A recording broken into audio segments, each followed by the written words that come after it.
Good morning. Whether you celebrate the Christian tradition of resurrection or the ancient European traditions of new birth, I hope your day is blessed, in spite of social distancing.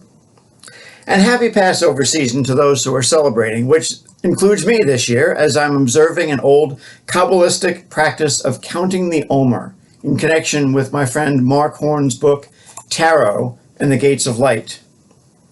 I was asked to speak today on the subject of Jesus the man. I love that subject because most of my 67 years have been spent trying to figure out who that man was. Growing up fundamentalist Protestant, I learned early on that Jesus was the God-man, which was St. Anselm's way of explaining the incarnation. Jesus was both God and man, and all of each. Of course, with the virgin birth, the resurrection at Easter, and all those miracles in between, he turned out to be way more God than human. Couple that with the idea that Jesus came for one purpose only, to die for our sins, and Jesus' humanity becomes nothing more than a means to a grisly end.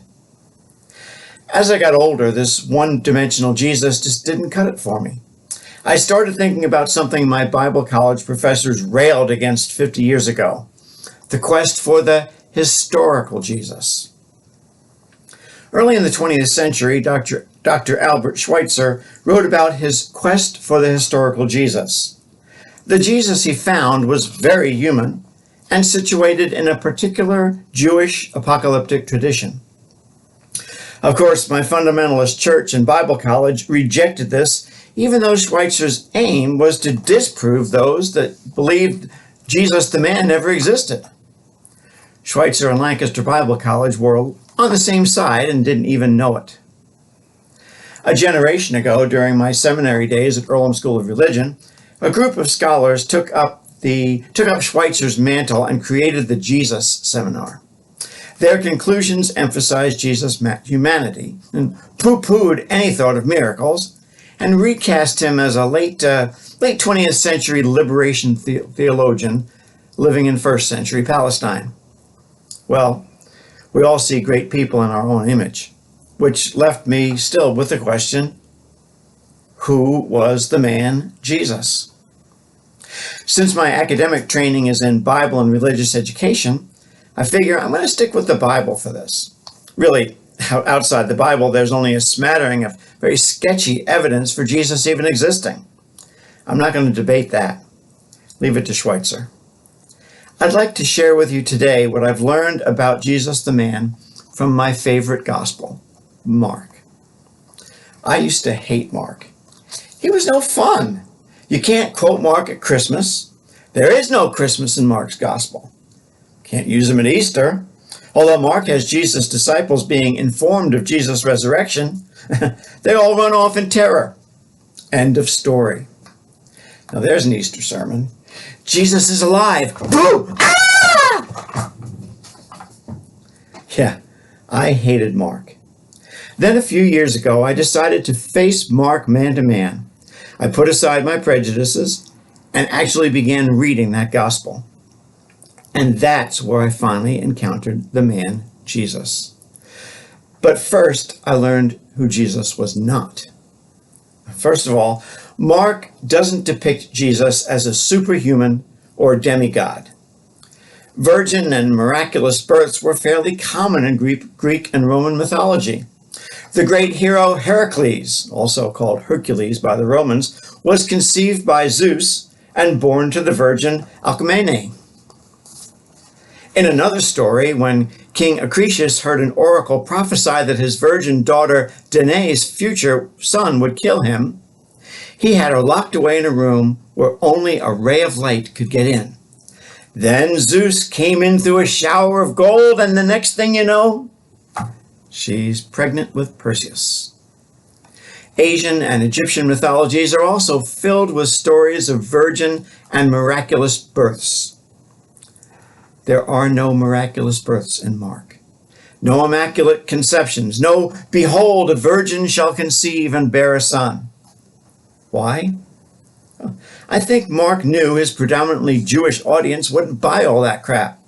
Mark was not trying to tell a story about a hero. He wanted to proclaim the good news about God's reign coming to earth. Second, Jesus, according to Mark, is not perfect, at least not by conservative religious standards. Mark's Jesus was rash and prone to anger. In Mark 11, we find Jesus cursing a fig tree because it didn't have any fruit on it. Well, that might be okay, except it was too early for figs anyway. Patience, Jesus, patience. In the same chapter, Jesus takes a whip to people providing necessary services to persons visiting the temple. Jesus was also a bigot, according to Mark. This is my second favorite Jesus story from Mark. It comes from Mark chapter 7, verses 25 to 30. And in that passage, there's a Gentile woman of Syrophoenician descent. She came to Jesus when her daughter was sick. And Jesus, good Jew that he was, refused to treat the little girl. He said to the mother, "Let the children be fed first, for it is not fair to take the children's food and throw it to the dogs." In other words, I'm not wasting precious miracles on people who aren't my own kind. Of course, the mother took Jesus to school when she reminded him that his wasn't the only culture in that part of the world, and that in her culture, even dogs were treated with more respect than he was showing her. Jesus learned his lesson and healed the little girl. That was my second favorite story. This is my favorite story from Mark. And it demonstrates the third thing about Jesus' humanness. He could go bat-crap crazy. The story comes from Mark 3. Even early in his ministry, Jesus was tired of being hounded by the public. Everybody wanted to be healed. Everybody wanted the demon to be cast out of his second cousin. Finally, Jesus went home to Capernaum to get a respite from the crowds. But they followed him right there to whatever house he was staying in. They wouldn't even give him the time or space to eat. Now, I'm going to read this directly from Mark. Then Jesus went home, and the crowd came together again, so that they could not even eat. When his family heard it, they went out to restrain him, for people were saying, "He's gone out of his mind." The best part of that passage is the space between verse 20 and 21, the one that isn't there. Mark discreetly avoided describing what happened. There's just a gap. The crowd's pressing in 1 minute, and next minute people are calling Jesus' mom and saying, "Your son's gone wacko." I'd love to have seen what went on between those words. What was it that the crowd did that disturbed Jesus so much that they went and called his mom and said, "Get over here. Your son's crazy." Gotta love that Jesus. But he was no saint. So again, who is this man, Jesus? Well, my response here, and it comes straight out of Mark, may surprise you. It surprised me when I first figured it out. I mean, I've gone from this God-man thing that's pretty much God walking around the earth doing miracles to this other side of a Jesus who's less than saintly, but very human. So I was surprised when I figured this out. See, if I had to answer who is Jesus the man based on Mark's gospel, the answer is the Son of God. What? Didn't I tell you not 5 minutes ago that Jesus wasn't some kind of Son of God? Nope.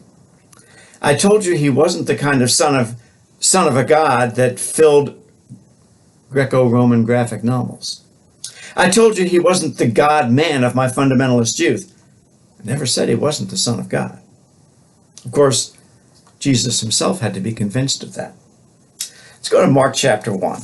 A charismatic preacher named John is baptizing Jews in the Jordan River. He's using a rather uncommon Jewish ritual to get people to repent of their sins. That day, an early middle-aged carpenter went to the river to feel better about himself, to feel clean and new again. I'm sure he intended to go back to Capernaum or wherever he was living maybe do his job with a little more care, and maybe treat his neighbors with a little more grace. You can be darn sure, at least in Mark's eyes, that Jesus had no clue what was going to happen next. And what happened next is Mark chapter 1, verses 10 and 11. Just as Jesus was coming up out of the water, he saw the heavens torn apart and the Spirit descending like a dove on him, and a voice from heaven, "You are my beloved Son. With you I am well pleased." A couple of things about that text. First, the only one who heard that voice and saw that dove, according to Mark, was Jesus. God was identifying Jesus as a Son of God. A rare occurrence? Yes, but not unheard of. In the Psalms, God refers to Israel as God's son. God also called King David and King Solomon God's son. Being God's son was special indeed because it signified a high calling, but it didn't require a virgin birth. God doesn't bear sons the way the Greek and Roman gods did. The Muslims have it right. God does not produce children. Being a son of God is not a matter of progeneration, like it was in Greek and Roman mythology. Being a son of God is a matter of proclamation. Down there by the Jordan River, God proclaimed that Jesus was God's son. And if you read the whole Gospel of Mark, you'll find that it is a story of how one man, cranky, prejudiced, and sometimes crazy, lived a life and died a death that at the end of it caused a complete stranger to exclaim, "Surely this man was a son of God." So at Christmas, we celebrate a miraculous birth, or not. Today, on Easter, we can rejoice in the resurrection of a man, or in the continuation of an idea. Doesn't matter in the grand scheme of things. What matters is what we do with the lives that exist between birth and death, our lives. Jesus, the man, didn't always get it right. But when he reached the end, people knew he'd lived up to that high calling. Jesus' favorite name for himself was Son of Man, or the human. I like that. You see, to live up to a high calling as a man or a woman is to be all that is good about being human. And Jesus, perhaps better than most, did that. And in the end, he was called a son of God. Being a child of God isn't a matter of having one divine parent and one human parent. It's a matter of living in a way that makes people say, "Yep, that's a child of God, all right." Or like the old story of the much-loved Sunday school teacher. She's so sweet and so loving and so kind that one of the children asks, "Are you God?" And she replies, "No, I'm just one of his children." To which the kid answers, "Well, shoot, I just knew you had to be his kin." This week, let's all of us live so the people around us will know whose kin we are. Let's let our actions, even if they're limited to social media and not social proximity, reflect the divine spark that was in Jesus and is still present in us today.